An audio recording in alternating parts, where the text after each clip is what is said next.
We are officially down one entire month of fantasy football here in the 2024 season, and we are heading straight into week 5 of 2024 fantasy football. So you know exactly what we need to do. We're going to break down every single running back for every single matchup. And with injuries still mounting up in our first week of NFL bye weeks, you are not going to want to skip this video. Let's hop right into our starts and sits at the running back position. Before we do so, let me remind you guys that Underdog is the place you want to be if you want to get in on additional fantasy football action all season long. Their week 5 pick'ems are already going live, and Underdog is giving all new customers who sign up with promo code THECATCH a free pick'em for Thursday Night Football.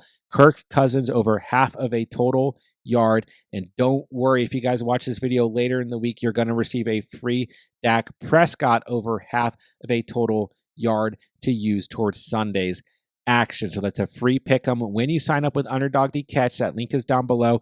And on top of that, Underdog is giving any new customers who sign up with that promo code a 50% deposit match up to $1,000. So a free pick'em to use towards week 5's action and up to $1,000 in bonus cash when you sign up with promo code THECATCH.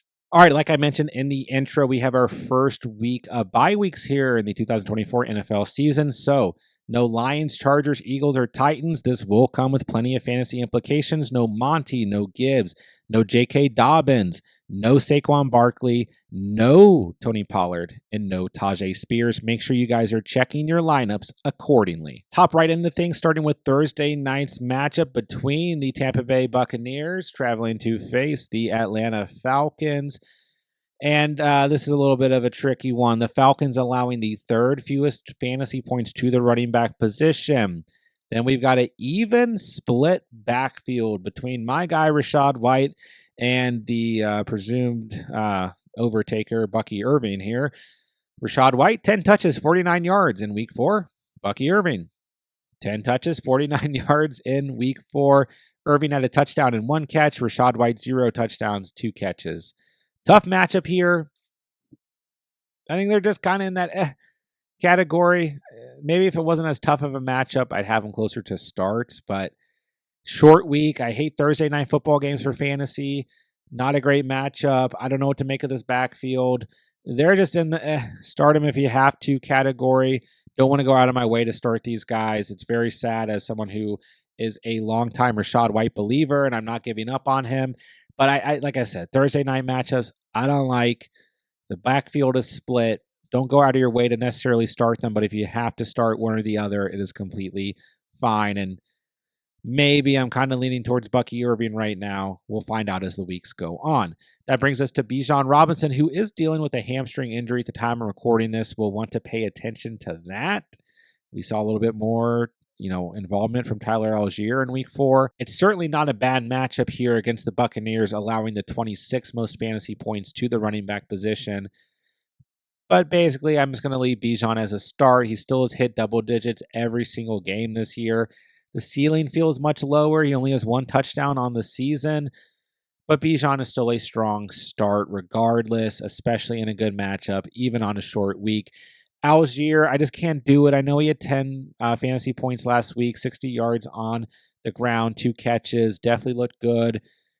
Bijan a little banged up. Maybe we get more involvement from Tyler Algier, but I just can't do it quite yet. Let's wait for a consistent pattern to emerge. So not my favorite matchup for running backs this week, but I think we have to leave Bijan as a start, and you can at least start the Tampa Bay Buccaneers running backs if you need to. Except we have the Jets traveling to face the Minnesota Vikings, and we got another toughie, ladies and gentlemen. Breece Hall going up against a tough Vikings defense, allowing the 5th fewest fantasy points to the running back position, coming off of a 3.8 fantasy performance in the rain against the Broncos in a disgusting game.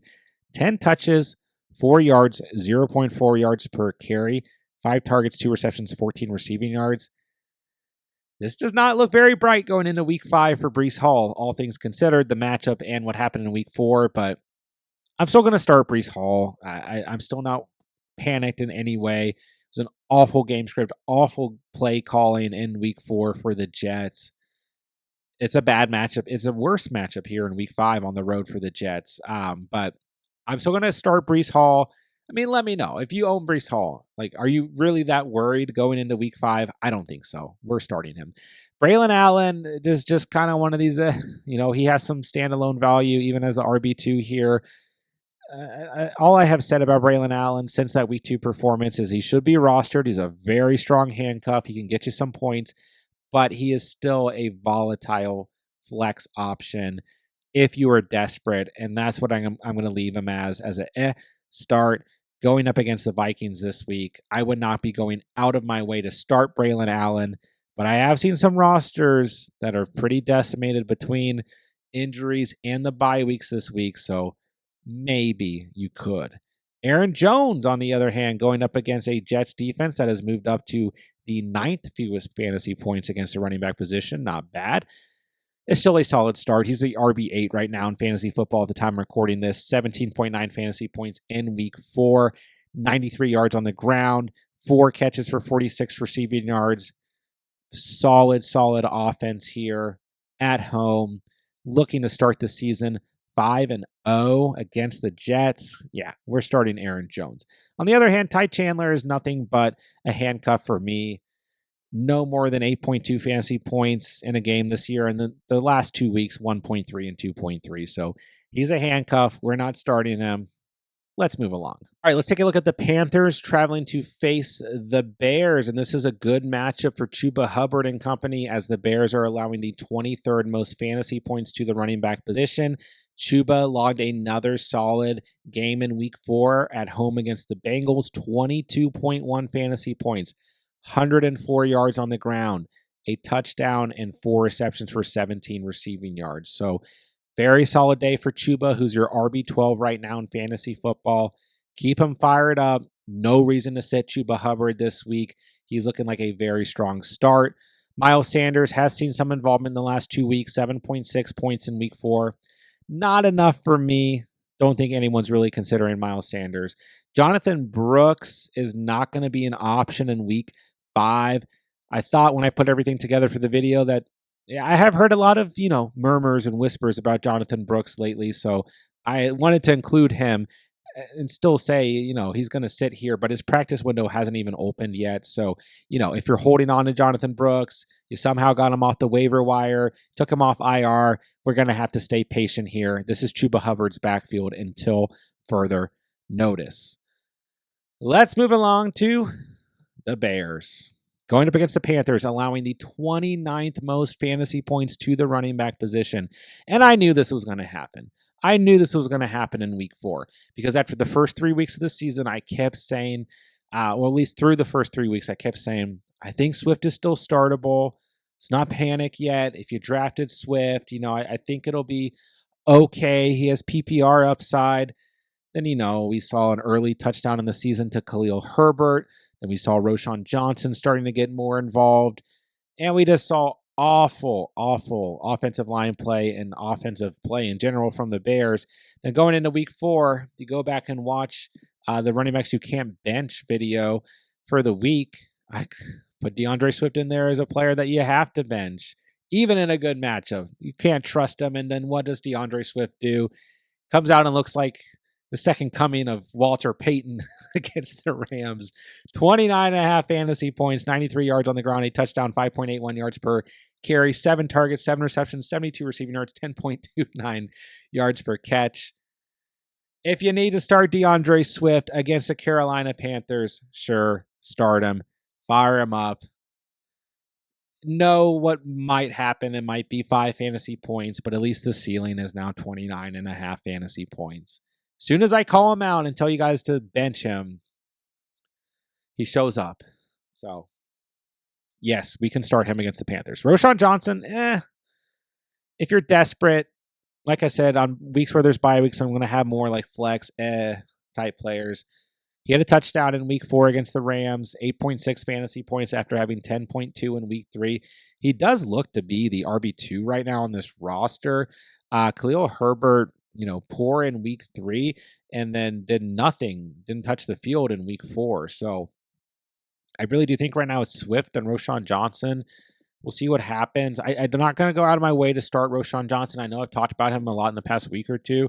Solid stash. Is a really solid couple weeks here for the Bears running backs. Panthers this week, Jaguars next week, a bye week, then the Commanders and the Cardinals, and they face the Rams this past week and the Colts before that. So do I trust this offense? No, there's a lot of volatility here, but yeah, if you need to start DeAndre Swift this week, sure, you can start him.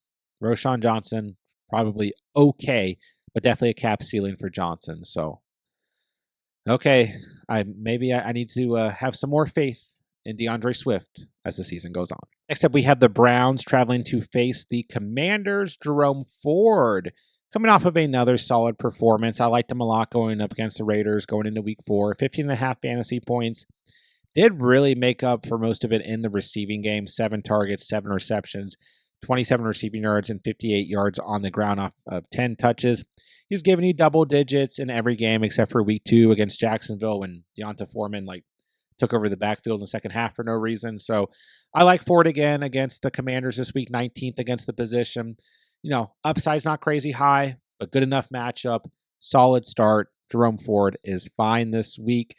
It is worth noting, as we just talked about Jonathan Brooks, Nick Chubb is expected to practice this week, and his practice window is opening, which will give him 21 days until he can be officially activated. So keep an eye on Nick Chubb, or if you own him, I guess you feel good that he's at least getting back to practice. Deonta Foreman, on the other hand, is just a set 1.7 fantasy points in week 4. No thank you. No reason to start Foreman this week. Let's move along to the Commanders. Brian Robinson Jr. has been one of my favorite running backs all season long. I've talked about him as a buy low candidate through the first 3 weeks of the season. I kept saying, week 1 was good. Week 2 was worse than week 1. Week 3 was worse than week 2. Good candidate to go out and buy because this offense wants to run the football a lot to help, alleviate some of the pressure off of Jaden Daniels. And eventually Brian Robinson's going to have this week where he pops. In last week's buy low video, I said I really think it's going to be this week against the Cardinals. He had his best fantasy day of the season so far, 20.3 fantasy points, a touchdown, 101 yards on the ground, and 3 grabs for 12 receiving yards. So Brian Robinson Jr. is really a player that I consider a weekly must start no matter what. Super solid, good enough ceiling, good floor, good offensive system that he's in here. They're utilizing him perfectly. Really like Brian Robinson Jr. going into the week. Now, I will go ahead and mention the Browns are 13th against the position, so it's not a great matchup, but I still really like Brian Robinson Jr. this week. Jeremy McNicholas, who's not on the screen, is worth noting, found the end zone twice against the Cardinals and 20.4 fantasy points. He is 0% rostered. But the reason why I didn't put him, usually I would put him on the screen, but I'm just worried that it's going to mean nothing because Austin Eckler should be back in week 5, and then we're going to see those touches go back to Austin Eckler. So it is kind of interesting to think about what if they just gave those red zone touches to Brian Robinson Jr., how big of a day he could have had. But, they're utilizing multiple running backs here. McNicholas, definitely worth monitoring, maybe even worth rostering, but I just don't think so. I think Austin Eckler is going to take back those touches as soon as he's back and healthy coming out of concussion protocol. Should be back in week 5, barring any setbacks. Maybe McNicholas has some value here, but for the most part, I think Austin Eckler, who's given you 10.2 or more fantasy points in every matchup he's played in so far this year, is going to come in as a decent, flex option, desperate RB2 option. Category if he plays, but definitely monitor this Washington Commanders backfield as a whole as we approach the week. Next up, we have a divisional matchup between the Dolphins and the Patriots. Reminder, I have to record these on Monday, early in the day before Monday Night Football has been played. So I don't know how A-Chain looked against the Titans. It was a good matchup for him. I don't know how the Dolphins offense as a whole looked. Tyler Huntley at quarterback here. So, I'm going to go ahead and leave Devon A-Chain going up against the Patriots, allowing the 14th fewest fantasy points to running backs. As a start, I think he's the only startable running back for me. I'm not touching Raheem Mostert. He's not even expected to play in Monday Night Football. Not touching Jeff Wilson. I'm not touching Jalen Wright or anyone else here. It's just A-Chain, and that's it. A-Chain, due to his talent, is still the only player that I can trust in any way, shape, or form going into the week. So A-Chain, if you own him, you probably need to start him, especially with the bye weeks and stuff. So I'll leave him as a start, but maybe if my thoughts change, I'll let you guys know. It'll be in the pinned comment down below. So you'd have to see something pretty drastic. I still think he's going to be startable on a week in, week out basis. His ceiling is just lowered due to the offensive play. Ramondre Stevenson, I still have as a start. I know the past 2 weeks have been bad, and this Patriots offense is looking increasingly worse and worse, and the offensive lines looked really bad. But there's a really good matchup. The Dolphins' run defense has been awful, allowing the second most fantasy points to the running back position. That's basically the only reason I have Stevenson as a start. 21.6 points in week 1, 17 in week 2, 0.3 in week 3, 8.2 in week 4. Did still look okay with some of the touches he got in week 4, but a big part of it comes down to the fact that this offense is just playing really poorly. He had a lost fumble in week 4, or else he would have still gotten you at least double digits. So the matchup at least is good enough that I think Stevenson is still a start this week. But if it was a tough matchup, he may be moved down to that category, not due to Stevenson as a player, but due to the offense as a whole. Now, Antonio Gibson had that long catch towards the end of the game against the Niners, brought him to 10.9 fantasy points. He's certainly a good handcuff, potentially worth rostering. But once again, you take away that catch, he doesn't get you double digits. Like, the involvement's not enough here. 4 targets, 6 touches on the ground in week 4. It is a good matchup. Maybe he pops, he does something because the Dolphins are that bad against the run. But ultimately, I'm not going to consider Antonio Gibson anything other than a sit going into week 5. Next up, we have the Colts traveling to face the Jaguars, and we got a big injury going into the week. Jonathan Taylor suffered that ankle injury late in the game against Pittsburgh in week 4 after having 19.8 fantasy points, 88 yards on the ground, a touchdown, and 3 receptions. Has hit double digits every week on the season. Shane Steichen has come out and said that they're not considering IR for JT, but we don't really know the timetable here. There is potential that Jonathan Taylor misses a few weeks, though.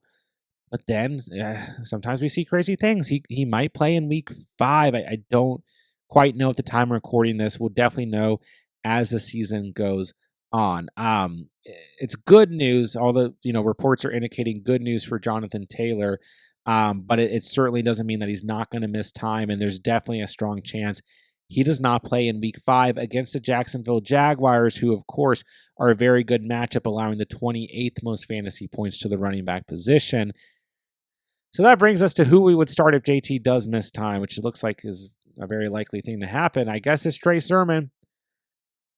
I guess. And I don't think I want to start Trey Sermon. I was like, this might not be a fair comparison, but I was in on starting Cam Akers the last 2 weeks for the Texans and Joe Mixon's absence. And one of the reasons why was because they faced the Jaguars in week 4. And it just didn't work out. So look at a player like Trey Sermon. I just don't think I can trust him even in a good matchup against the Jaguars here. Maybe, worth rostering. He's sitting at 4% rostered because if it does blossom over the next couple of weeks, Jaguars, Titans, Dolphins, and Texans. So, we'll see what happens. Jonathan Taylor, if he plays, I don't think you can afford to sit him. Anyone else here, Tyler Goodson's the only other running back on the roster right now, or active roster, I should say. I'm just not going to trust it. Sermon can definitely be rostered, but I don't want to start him just yet. Looking at the Jaguars running backs, Travis Etienne, also coming out of week 4 as questionable. Did return in that game, had the shoulder injury, returned. Little worrisome here, especially because Tank Bigsby has looked good in the limited touches he's gotten this year. But Bigsby, 12 touches week 1, 73 yards. 7 in week 4, 90 yards. In between that, in weeks 2 and 3, just 2 rushing attempts for 9 yards. So I don't know. I don't think that I'm ready to start Tank Bigsby. It's not necessarily a bad matchup or a good matchup. The Colts are 16th against running backs on the season. So I still think Etienne, who's been pretty solid outside of last week against the Texans, even if the ceiling's low, is definitely startable. Similar situation where Bigsby should certainly be rostered. At the time of recording this, he's 18% rostered. But I just don't know that I'm going to be confident, in starting Trey Sermon or Tank Bigsby as RB1s right now. Potential's definitely there, and I probably lie more with Tank Bigsby, but just kind of monitor the health of Travis Etienne as this week goes on, and then we'll kind of have to make a decision based on that. Except we have the Bills traveling to face the Texans. Should be a good matchup here. Bills coming off of a tough loss to the Ravens on Sunday Night Football. James Cook, his worst fantasy performance of the season yet with 5.8 fantasy points. Game script totally took him out of this game, which is a little bit surprising because he has been semi-involved in the receiving game throughout the season, but just really, the running game was not there for the Bills as they needed to throw the football. He is the RB7 at the time recording this in fantasy football. He has been very solid. He's still got to be a start going up against the Texans this week, who have been good against the run, 10th fewest fantasy points to the position, but Cook just has to remain a start. We've seen the ceiling is 28.5 fantasy points. He's got to be a start. Ray Davis, 1.1 fantasy points in week 4. They didn't slaughter the Ravens like they slaughtered the Jaguars in week 3, which resulted in a touchdown for Davis. He's a handcuff. He's a sit as we approach the week. On the other hand, going into week 5, time recording this, we don't quite know the health or status of Joe Mixon. He is so far going into week 5 being considered day-to-day with that ankle injury he suffered Sunday Night Football against the Bears, in week 2. So Mixon, if he plays, I think is a solid start because, we've already seen his ceiling on the season at 26.8 fantasy points. The Bills are bottom 12 against the running back position, giving up the 20th most fantasy points to the position. So if Mixon plays, he's solid. If he doesn't play, I just am out on Cam Akers. I'm sorry. I liked Cam Akers a lot. Going into week 4 against the Jags, he had 13 touches, 53 yards. Really not awful, but didn't do anything fantasy-wise, 5.3 fantasy points. So I just can't do it again in week 5 against Buffalo. If he's the starter, I'm not interested. The only Texans running back that I want to start from a fantasy perspective is going to be a healthy Joe Mixon. Except we have a nice divisional matchup between the Ravens and the Bengals. And I told you guys, I'm sorry. I don't like to do this, but I told you guys all offseason long. Derrick Henry is that guy. He's going to be that guy in this Ravens offense. He has a touchdown in every game this year. And I don't even need to go through it. What we saw in week 4. Some people were saying Derrick Henry's back in week 4. Some people are saying Derrick Henry's back in week 3. I'm like, Derrick Henry hasn't gone anywhere. What are you guys talking about? He was the RB8 in 2023. He was the RB4 in 2022. This is the perfect system for him. They are going to continue to punish opposing defenses with Derrick Henry. Very, very solid matchup this week against the Cincinnati Bengals, who have struggled against the run, coming in 18th against the running back positions. So Derrick Henry currently sitting at 6 touchdowns on the season through the first 4 games of the season. No way you're sitting Derrick Henry. Honestly, I cannot believe that Derrick Henry's line on Underdog at the moment is 78.5 total rushing yards. He has smashed that the past 3 weeks, 199 yards, 151 yards, 84 yards. He gets the Bengals this week. This is another smash spot for Derrick Henry. I would hit straight to Underdog, take the higher on this line, and don't forget all new users on Underdog who sign up with promo code The Catch, that link is down below, are going to get a free pick 'em to use this week. Take your free pick 'em, smash the over on Derrick Henry's rushing yards, and automatically triple your cash entry. And while you're at it, Underdog is going to give you a 50% deposit match up to $1,000 when you sign up with promo code The Catch. Justice Hill, very interesting. Justice Hill is one of these players sitting at 28% rostered. He should be probably rostered in more formats because he's just a strong handcuff to Derrick Henry, but he also has great standalone value. Now, I've said it since week 1. We're looking for good competitive matchups when it comes to Justice Hill, where we can see him get that involvement in the passing game. He now has 11.5 or more fantasy points on the season, only in games where he's caught 6 passes. Literally 6 receptions week 1, 6 receptions in week 2. Outside of that, he has a total of 4 receptions in the other 2 games of the season, even though the game scripts ended up being pretty okay in weeks 2 and 3. But yes, Justice Hill is volatile. He's not even in the category. He's in the flex category for me. I do think if you're desperate, he could end up as an RB2 for you, especially with him being available on the waiver wire. But just understand there's volatility if you start Justice Hill. I do like this game script going into week 5. This is the first divisional matchup for the Ravens this year on the road against the Bengals. I do think we could see involvement from Justice Hill again. 21.6 fantasy points in week 4 because he found the end zone on that receiving touchdown. So, yes, maybe we're coming off of, some copium here in week 4 with Justice Hill, but I think he's solid enough to go ahead and consider a flex this week. I think he's the only running back in this video who got a flex designation. So there you go, Justice Hill. Moving along to the Bengals. Zach Moss just continues to be a solid start on a week-in, week-out basis. It is a bad matchup. The Ravens are giving up the 4th fewest fantasy points to the running back position, but I got a feeling we're going to get a pretty good game script between these two teams here on Sunday. So Zach Moss has been very good all season long outside of week 2 against the Chiefs, where he had 5.7 fantasy points, outside of that 14.1 or more in every single matchup. 17.8 against the Panthers, 51 yards on the ground, and a receiving touchdown. Zach Moss, solid start this week. Ceiling might not be crazy, but still a solid start. Chase Brown, all the Chase Brown truthers came to life in week 4 as Chase Brown came to life. 23.2 fantasy points, 80 yards on the ground, 2 touchdowns, 2 receptions.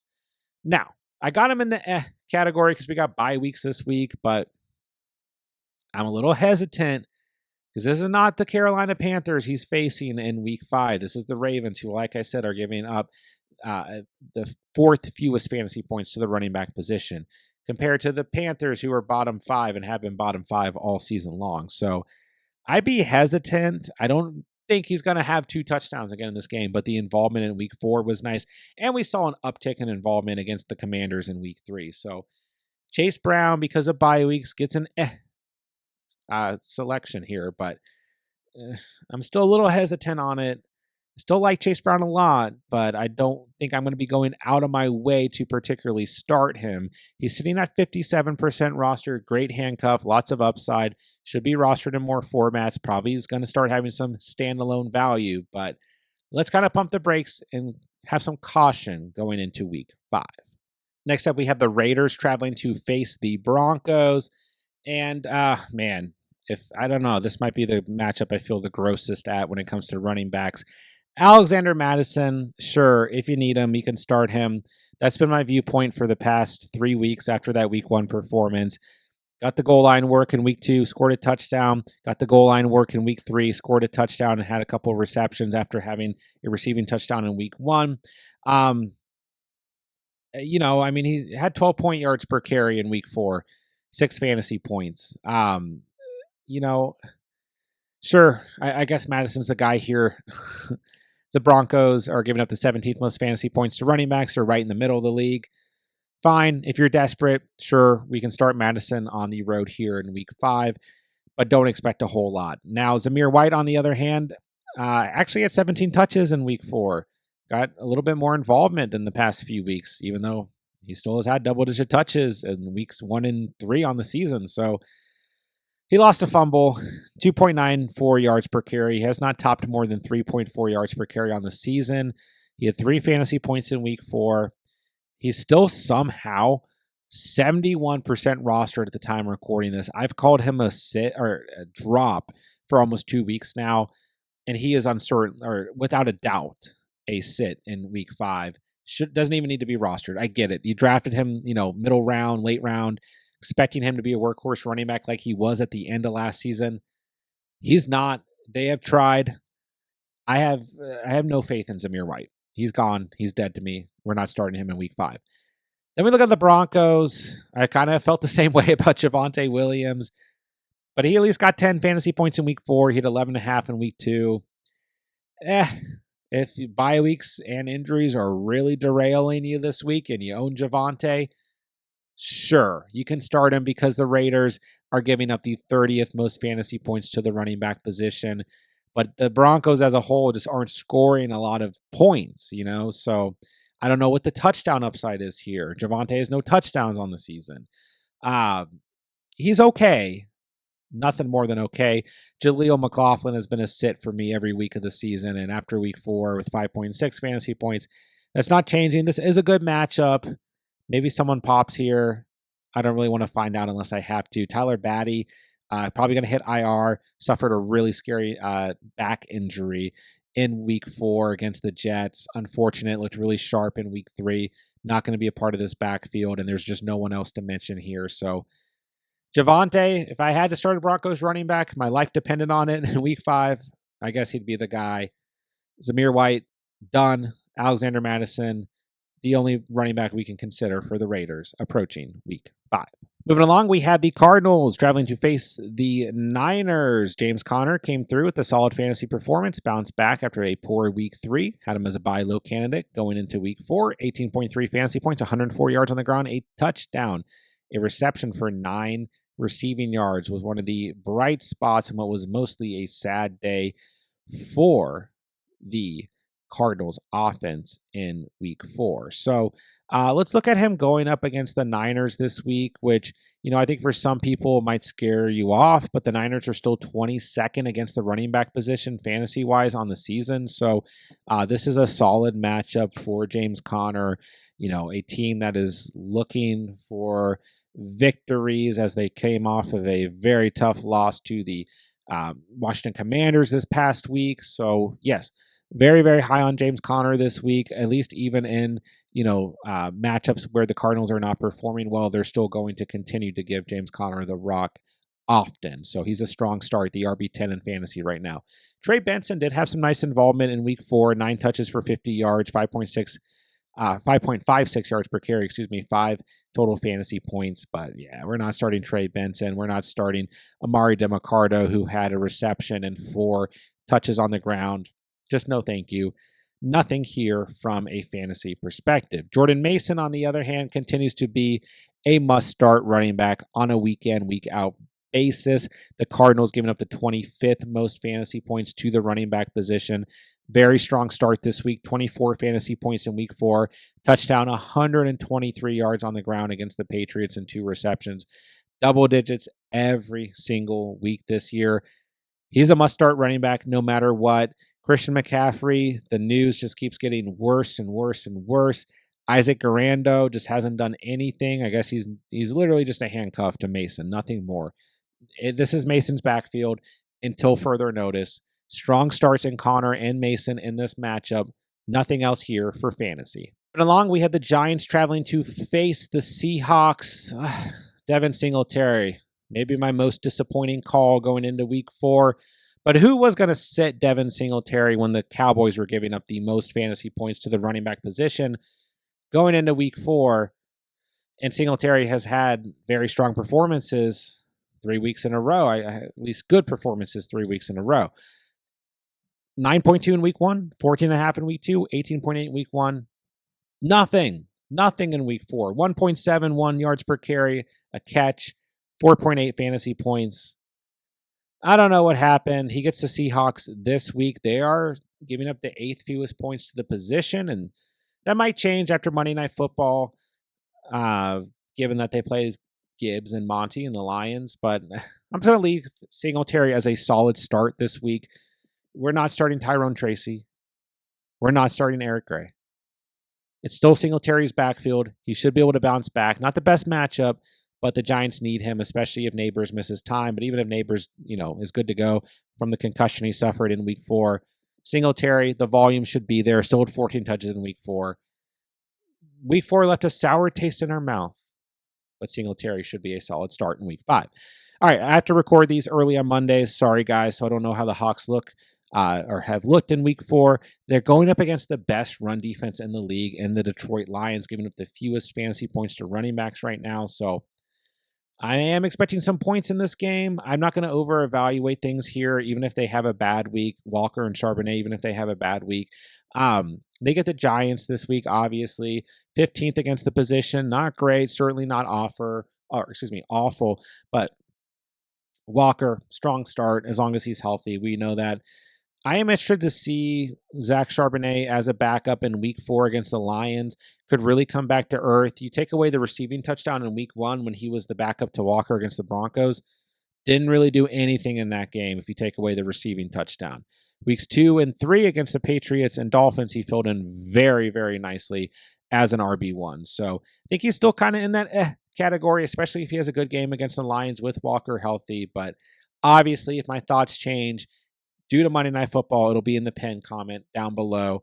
Other than that, I've got Walker as a good start, Charbonnet as a potential start if you are desperate. And along, we had the Packers traveling to face the Rams, and I've seen some collective panic around Josh Jacobs lately, but I, in no reason, feel any panic for Josh Jacobs, who had 11.8 fantasy points against the Vikings. Very, very strong defense in week 4. 5.67 yards per carry and 4 receptions. This offense will continue to improve. With Jordan Love at quarterback, it was fine. Let's give Malik Willis his flowers, but it's going to continue to be better and better with Jordan Love at quarterback. And this matchup against the Rams is beautiful. They are giving up the 27th most fantasy points to the RB position. Great spot for Jacobs. He's a very strong start this week.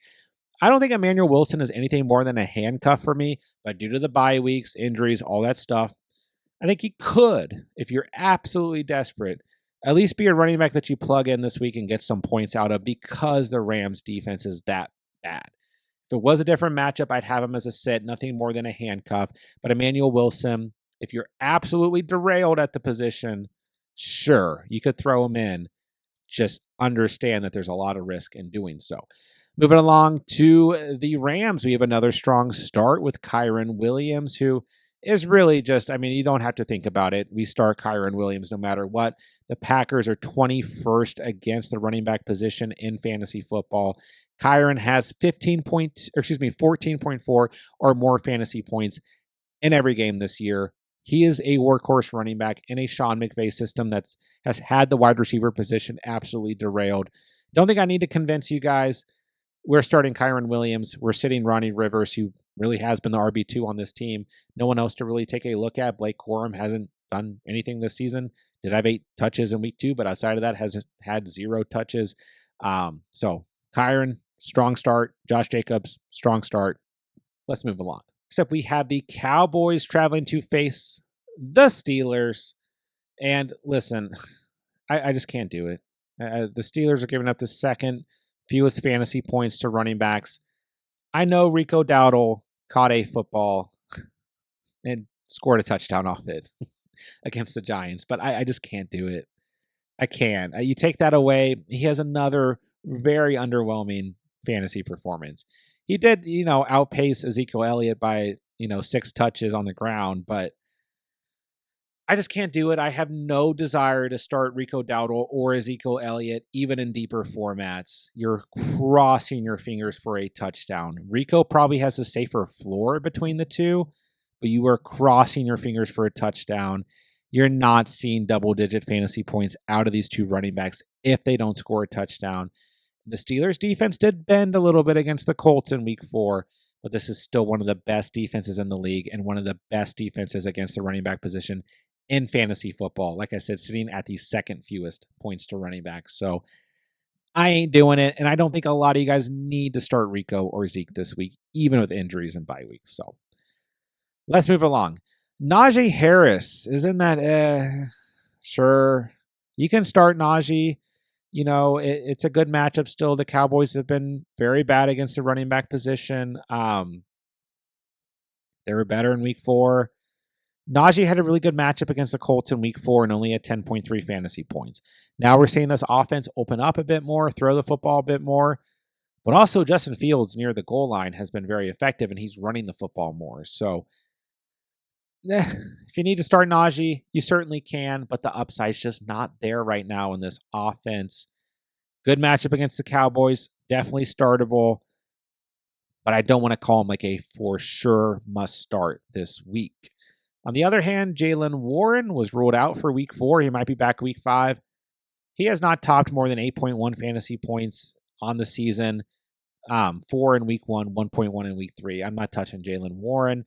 And Cordero Patty and Cheese got hurt against the Colts. Was actually having an okay day, 8.2 fantasy points, dealing with an ankle injury.